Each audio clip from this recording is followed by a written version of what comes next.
नमस्कार, शुभ 24 न्यूज रफ्तार मीडिया में आपका स्वागत है। आप देख रहे हैं प्राइम टाइम और मैं हूं आपके साथ कोमल शेखावत। आइए रुक करते हैं खबरों का। मेरे प्यारे प्रदेशवासियों, महंगाई राहत शिविर के माध्यम से जो कामयाबी हमें मिली है उसमें करीब 1 करोड़ 80 लाख के आसपास परिवारों ने भाग लिया और अपना पंजीकरण करवाया और लगभग 10,000 किलोमीटर की यात्रा मैंने की होगी। मैंने देखा है कि सब जगह लोगों में उत्साह था। ये जो वीडियो कॉन्टेस्ट किया जा रहा है, इस वीडियो कॉन्टेस्ट में एक प्रतियोगिता ऐसी है जिसके माध्यम से आम जन जुड़ सकेगा। इसमें प्राइज रखेगा इसलिए कि नौजवानों को भी इसकी तरफ वीडियो बनाने का अवसर मिले और ये सोच करके ये प्रतियोगिता आयोजित की जा रही है। इसका मकसद सिर्फ और सिर्फ ये है, 15 लाख परिवार बच गए हैं, उनको जोड़ने का काम भी इसके माध्यम से हो सकेगा। मैं अपील करना चाहूंगा कि अभी वीडियो समाप्त होते ही ग्राफिक के माध्यम से आपको बताया जाएगा किस प्रकार कंटेस्ट में भाग लेना है। मुझे आशा है कि आप सबके प्रयास से प्रदेश का कोई भी परिवार वंचित नहीं रहे, ये सोच करके ये प्रतियोगिता आयोजित की जा रही है।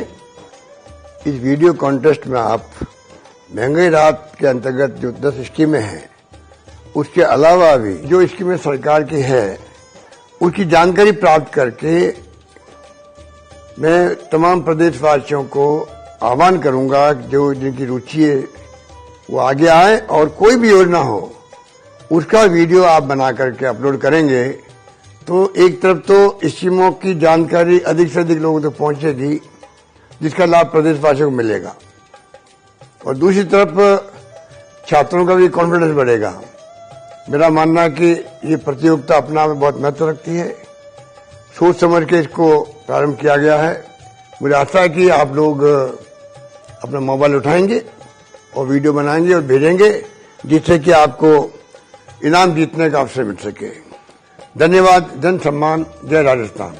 खबर है अजमेर से, जहां पुलिस अधीक्षक चुनाराम जाट के सुपरविजन में अवैध मादक पदार्थों की रोकथाम के लिए अभियान चलाया जा रहा है। इसी के अंतर्गत किशनगंज तथा पुलिस से एनडीपीसी एवं आबकारी एक्ट के तहत कार्रवाई को अंजाम देते हुए डोडा पोस्ट के साथ 2 संदिग्धों को गिरफ्तार किया, जिनमें एक की उम्र 18 वर्ष से कम बताई जा रही है। अभी हमारे एसपी साहब का एक अभियान चल रहा है एनडीपीएस एक्ट और आबकारी एक्ट के अंदर जो भी तस्करी करते हैं ट्रेनों में उनको रोकने। कल शाम को हमारे 2 नंबर प्लेटफॉर्म पर हमने 2 संदिग्ध शख्स को पकड़ा, जिसमें एक नाबालिग है और दूसरे का नाम बेहराम है। तो इनके बैग की तलाश की तो उसमें 15 किलो डोला चूरा मिला, जिनके बारे में पूछा कि कहाँ से लाए, कैसे लाए, लाइसेंस ले लिया तो नहीं बताना बताया और जोधपुर लूनी ले जाना बताया, जिस पर हमने मुकदमा दर्ज किया है और इनके पूर्व रिकॉर्ड को भी हम सामने हैं, कौन कौन से पहले मुकदमा दर्ज में कितनी बार पहले लेते गए हैं और ये क्या करते हैं। कितने की लागत? ये करीब 1.5 लाख की।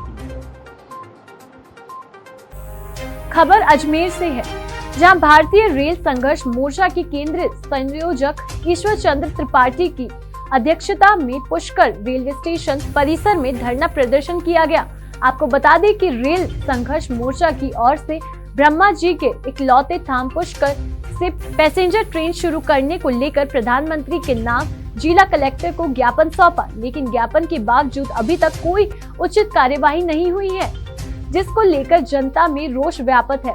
साथ ही समस्या का जल्द निस्तारण नहीं होने पर उग्र आंदोलन की चेतावनी भी दी गई है। ये हम लोग पुष्कर में हमारा कार्यक्रम था, 2 दिन का रेलवे स्टेशन पर धरना था। पुष्कर में स्टेशन बना हुआ है बहुत दिनों से, लेकिन एक भी वहाँ से पैसेंजर गाड़ी मोदी जी ने नहीं चलाई है, जबकि वो कहते हैं सबका साथ सबका विकास।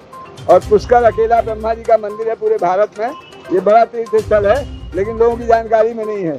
अगर यहाँ से ट्रेन चलने लगेगी तो यहाँ से भी लोग जो है बड़ी मात्रा में पर्यटक आने लगेंगे और यहाँ का विकास होगा। पुष्कर का भी अजमेर की तरह विकास हो जाएगा और वो बड़ा तीर्थ स्थल होने के साथ में वहाँ पर पूरे देश के लोग ब्रह्मा जी के मंदिर पे आ पाएंगे, है ना।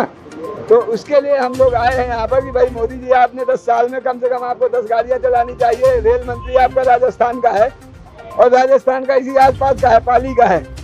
उसने एक भी गाड़ी नहीं चलाई। जितने भी रेल मंत्री है उन्होंने अपने यहाँ से गाड़ियाँ चलाई। लालू यादव ने सारी गाड़ियाँ पटना से चला दी, कमलापति त्रिपाठी ने सारी गाड़ियाँ बनारस से चला दी। तो इन रेल मंत्री को चाहिए कि पुष्कर से भी कोई गाड़ी बनारस के लिए चला दें, उज्जैन के लिए चला दें, हरिद्वार के लिए चला दें। मैं जितने भी तीर्थ स्थल हैं उन तीर्थ स्थलों के लिए गाड़ियाँ चला दें। पूरे देश में ये धर्म के नाम पे राजनीति कर रहे हैं, तो धर्म को बढ़ाएं, धर्म को घटाएं नहीं। ये रेल का स्वरूप बदल रहे हैं। एसी में कोई किसान नहीं चल सकता है, एक्सप्रेस में कोई किसान नहीं चल सकता, वो पैसेंजर में चलेगा और मेरा ठेला करेगा। तो तुमने पैसेंजर गाड़ियाँ बंद कर दी, तो भक्तों को भगवान से तुमने दूर कर दिया। तो ये चीज़ हम सारी जनता को, सारे देश को बताना चाहते हैं। हमारी रेल हमारी तरह चलेगी। हमारी ज़मीन में रेल की पटरी बिछी है, किसान की ज़मीन में बिछी है। अगर किसान रेलगाड़ी में नहीं चलेगा तो रेल की पटरी को उखाड़ देगा अपने खेत से। और यही हम कहना चाहते हैं कि मोदी को हमने रेल चलाने के लिए दिया था, बेचने के लिए नहीं दिया है। हम अंबानी अडानी की रेल नहीं बनने देंगे, इसका निजीकरण नहीं होने देंगे। इसके लिए हम पूरे देश में जा रहे हैं और पूरे देश में जा रहे हैं तो हम बिना टिकट जा रहे हैं। हमारे साथ वहाँ पर आरपीएफ ने मारपीट की, टीसी ने मारपीट किया। इन लोगों को महिला है ये, पुरुष टीसीओं ने इन लोगों को धक्के दिए, इनको रोका। ठीक है, हमने कहा आप गाली नहीं दोगे, आप हमारे साथ मारपीट नहीं करोगे, हमको जेल भेजना भेज दो। हम आंदोलनकारी हैं, हम नेता हैं। दिल्ली में हमने 13 महीने आंदोलन किया है, मोदी हमको नहीं बंद कर पाया, तुम्हारा रेल मंत्री हमको नहीं बंद कर पाया। तुमको बंद करना है बंद कर दो, लेकिन गाली नहीं दोगे। मेरा बैग छुड़ा लिया उन्होंने, अभी तक बैग नहीं दिया है। और मेरा बैग आरपीएफ ने अपने अपराध को छिपाने के लिए पार्सल में जमा कर दिया है और बोल रहे हैं आप पार्सल चले जाइए। मैंने कहा जिस तरह मेरा बैग छुड़ाया है, 379 का अपराध आपका बनता है, लूट का मामला बनता है आपके खिलाफ। में डीआरपी में इनके खिलाफ में रिपोर्ट कर रहा हूँ। आपकी क्या मांग है? हमारी मांग है कि पुष्कर से मोदी जी कम से कम 2-4 स्टेशनों के लिए, जब तीर्थ स्थल है, मथुरा है, अयोध्या है, बनारस है, चित्रकूट है, उज्जैन है, इनके लिए रेलगाड़ियाँ चला दें। जिस तरह से ये अयोध्या की ब्रांडिंग करते हैं, पूरे देश में वोट की फसल काटते हैं, पुष्कर में वोट की फसल नहीं कटेगी, लेकिन यहाँ पर लोग भगवान के भक्त आएंगे। तो पुष्कर से आप कई स्थानों के लिए आप जो है ट्रेनें चला दें, उसके लिए हम ये धरना दे रहे हैं और रेल का निजीकरण रोक दें। अगर आपकी मांगे पूरी नहीं होती है तो आगे आपकी क्या रणनीति है? हम पूरे देश में जा रहे हैं, हर स्टेशन में धरना दे रहे हैं, हम लोग गिरफ्तारी देंगे। उसके बाद भी अगर ये नहीं मानते हैं तो फिर हम रेल का चक्का जाम करेंगे और ये पूरे देश में करेंगे। और बीजेपी के नेताओं की गाँव में मीटिंग नहीं होने देंगे, इनको गाँव में नहीं घुसने देंगे। ईश्वर त्रिपाठी, भारतीय रेल संघर्ष मोर्चा से राष्ट्रीय अध्यक्ष हूँ, किसान यूनियन का वरिष्ठ राष्ट्रीय पदाधिकारी हूँ और ये सब मेरे साथी हैं, मध्य प्रदेश से आए हुए हैं। अभी लोकल लोग भी यहाँ के लोग आ रहे हैं, मेरी सबसे बात हुई है, वो लोग भी हमारे धरने के समर्थन में हैं। खबर है अजमेर से, जहां विधायक वासुदेव देवनानी ने शहरी और आमजन की समस्याओं को लेकर प्रेस कॉन्फ्रेंस की। साथ ही जल भराव, पेयजल और क्षतिग्रस्त सड़कों जैसी समस्याओं को लेकर प्रशासन को आड़े हाथ लिया। वहीं इन सभी मुद्दों को विधानसभा में उठाने की भी बात कही है। पिछले दिनों जो तूफान आया, उसको लेकर के अजमेर का जो दुर्दशा इस प्रशासन की लापरवाही के कारण हुई और जिसके कारण से लोगों के घरों में कई दिनों तक पानी भर गया और लोग चिल्लाते रहे, न सफाई हुई। और साथ में अन्ना सागर में जिस तरह से सारा पानी सड़क पे आ गया, गंदगी किनारे आ गई। इस गंदगी के कारण आसपास के लोग जीने को दुर्गंध के कारण परेशान होने लगे। और साथ में कई बार चेताने के बाद बीसलपुर पूरे भरे होने के बावजूद जो अजमेर की जनता को पानी के लिए तरसना पड़ रहा है, जिसमें आज 72 से 96 घंटे हो रहा है, हर जगह पार्षद के नेतृत्व में प्रदर्शन धरने हो रहे हैं। इस दोनों मुद्दे राजस्थान की इस विधानसभा में मैं उठाऊंगा और वहां पे उठा करके सरकार से आग्रह करूंगा कि हमारी 2 समस्याओं का आप समाधान करो। साथ में 6 मुद्दे और हम उठाने वाले हैं। जैसे पहला मुद्दा कानून व्यवस्था है। जिस कानून व्यवस्था में किस तरह से पुलिस कस्टडी के अंदर लोगों की, अपराधियों की हत्याएं की जा रही हैं, ऐसा तो पहले कभी हुआ नहीं और ये पहली घटना नहीं, लगातार इनके राज्य में तीसरी घटना है इस प्रकार की हत्या हो रही है। एक बच्ची को अपहरण पिता के सामने ले जा रहे हैं, पिता उसको बचाने के लिए दौड़ रहा है, उसकी हत्या कर दी जाती है। यानी इस तरह की कानून व्यवस्था जो चरमराई हुई है, उसके जो गृह मंत्री, मुख्यमंत्री भी हैं, इसको हम विधानसभा में प्रभावी ढंग से हम करने वाले हैं। दूसरा युवा विरोधी सरकार है, न तो बेरोजगारी भत्ता दिया, न नौकरियां दी, 3.25 लाख की घोषणा की, केवल 50,000 को नौकरियां दी, और साथ में आज पेपर लीक जिस तरह से हुए हैं, 50 लाख से अधिक बच्चों के जीवन को इन्होंने बर्बाद कर दिया। व्यक्ति जो इंटेलिजेंट है वो घरों पे बैठने लग गए। तो इस प्रकार का पेपर लीक के जैसे बाबूलाल कटार से लेकर के और अपने माध्यमिक शिक्षा बोर्ड के जो चेयरमैन थे जारोली, इनसे कोई पूछताछ नहीं।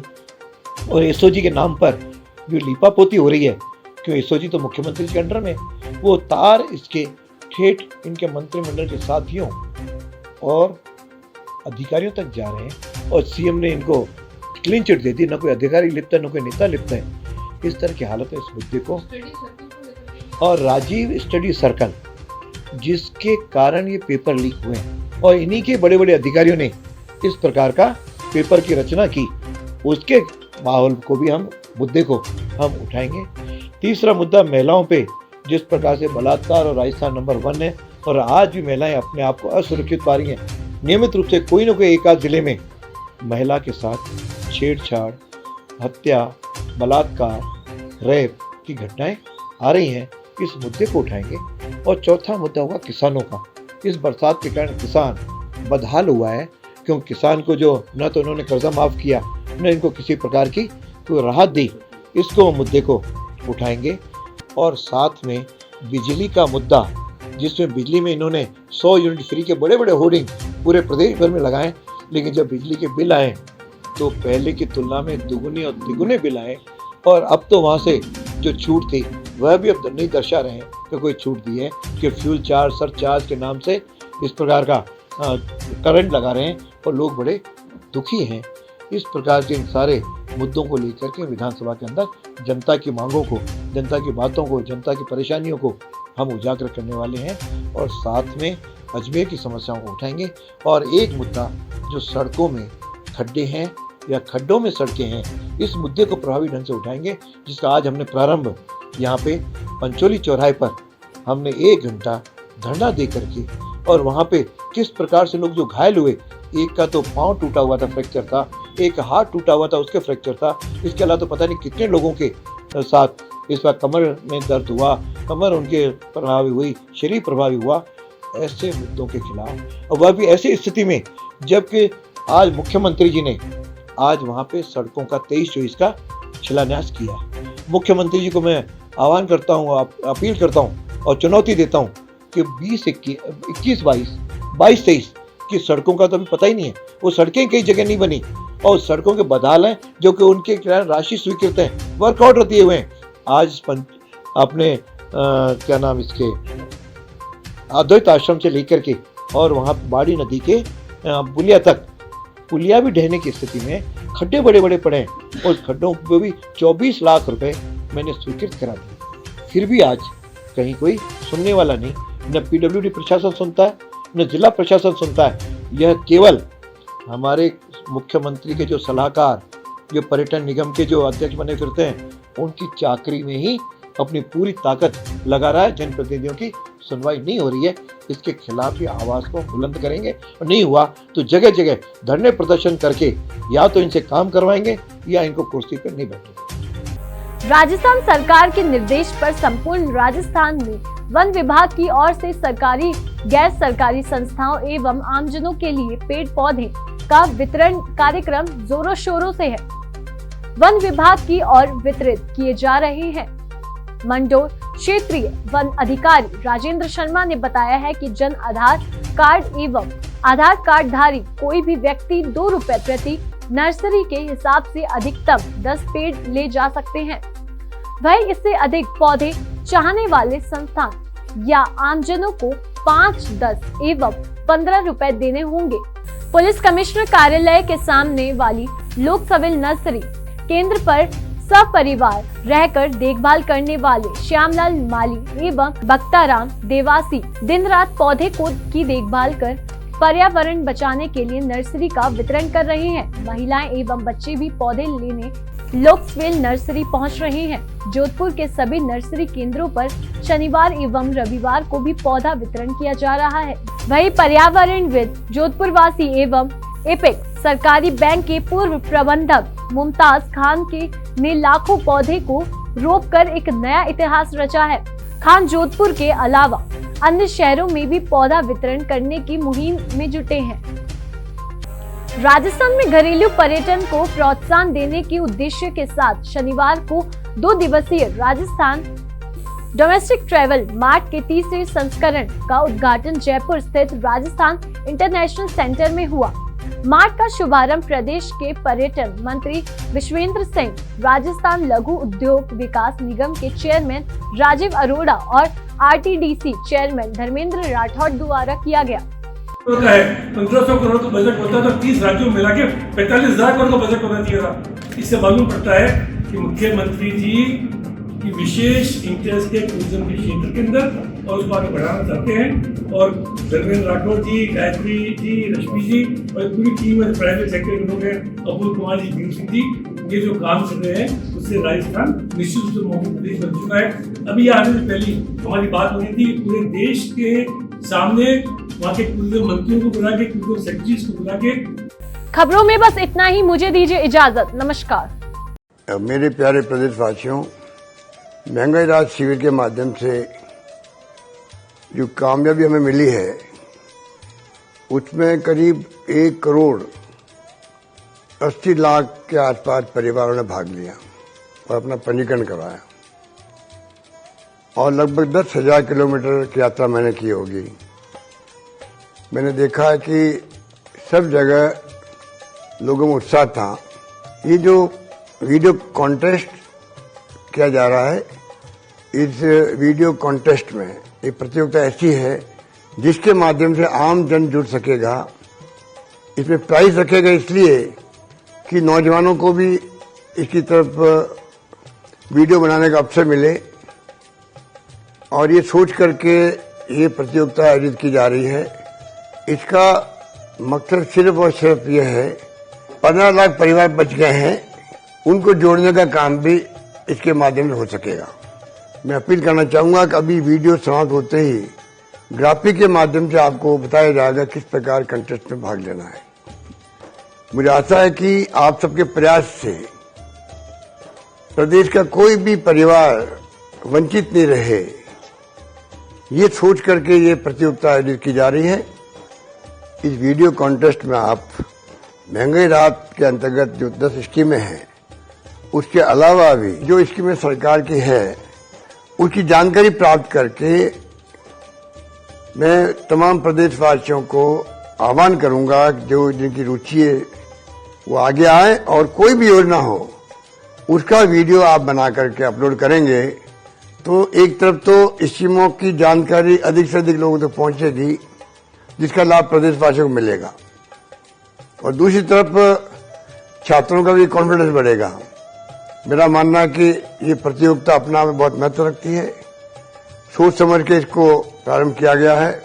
मुझे आशा है कि आप लोग अपना मोबाइल उठाएंगे और वीडियो बनाएंगे और भेजेंगे जिससे कि आपको इनाम जीतने का अवसर मिल सके।